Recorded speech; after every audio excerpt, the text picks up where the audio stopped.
गणेशपुरी गड, गणेशपुरी गडचे महंत 2 मिनिट.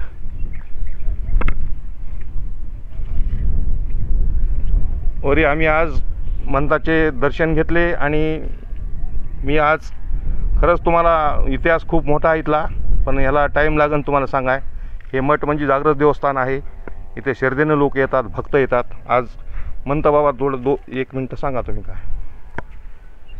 आज संस्थान हे हेमाडपंथीच्या काळातलं जुनं याला इनामी जमीन आहे. निजामची गायी ह्या ठिकाणच्या 100 गायी ह्या ठिकाणी बरं आल्या गेल्या गोरी.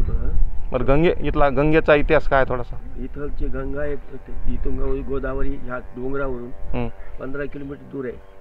जमिनीतून येऊन या ठिकाणी खडक फाटून पाणी आलेलं आहे आणि संजीवन समाधी 864 पूर्वीची आहे.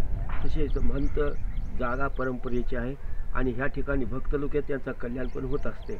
अन्नक्षेत्र चालू असते, गोरगरिबाची सेवा असते, गरिबाच्या लेकरा विद्या दिली जात असते आणि गोरगरिबाकरता आणि पूजाचा नियम चालू असतो या ठिकाणी.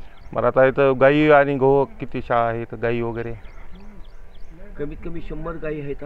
त्यांचे वासरे 21 आहेत. म्हणजे गायी आणि बैलचेच असतात, बाकी काही नसते या ठिकाणी.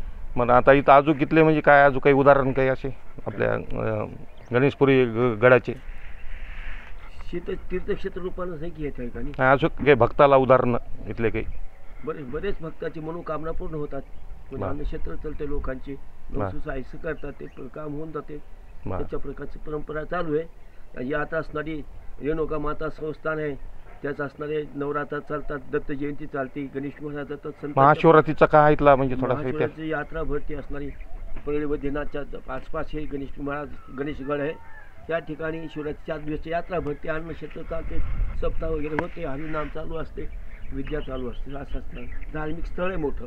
बरं.